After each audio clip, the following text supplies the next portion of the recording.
Kita akan start pengembaraan kita.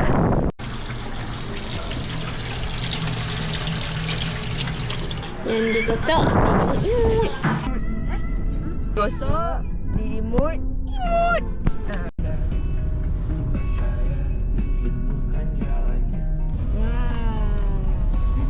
Di jalan-jalan. Man, aku yakin dengan kau tahu. Kau kan dah buka tingkap lah kita kan.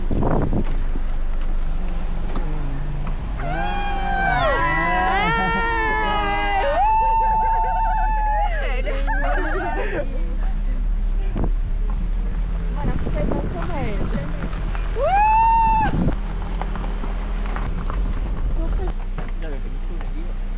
Ilah seorang tempang. Tak. Besarnya.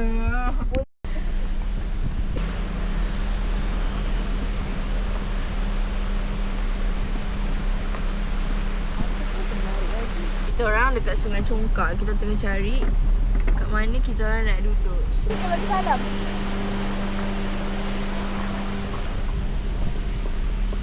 Jalan sana kereta.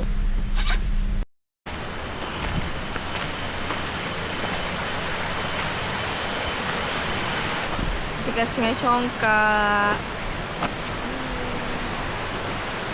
Mandi. Apa tu? Kita sampai di Sungai Congkak. So hari ni adalah main bakar-bakar sikit dia kata. So slow mana boleh.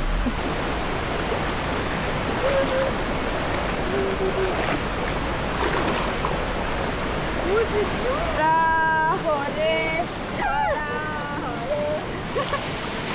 Dah.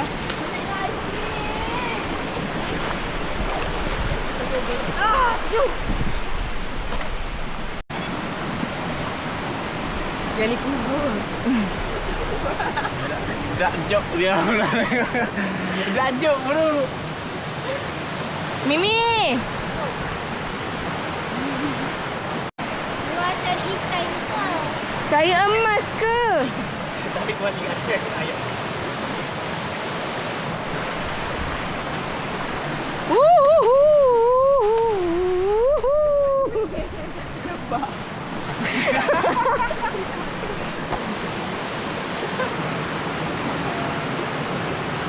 Okey, dah siap. Korang buat apa? Tugasan korang? Masak kentang. Masak kentang.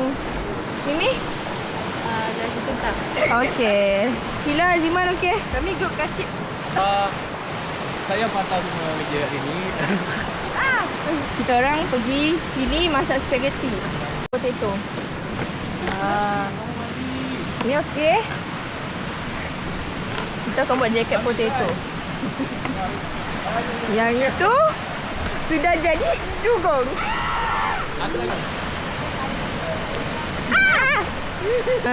Korang ada apa-apa ke? Kawan-kawan. Ada apa? Dan ku bisikan.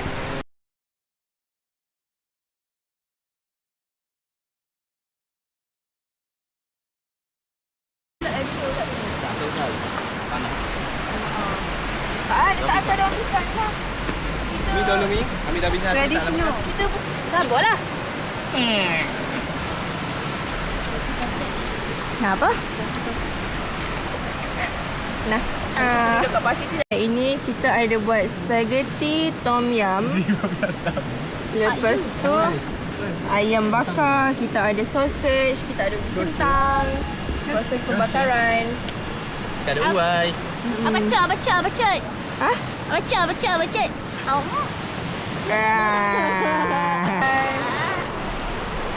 Sumpah aku tak boleh nak bajet je jadi. Oh, aku macam tu lah. Dia punya.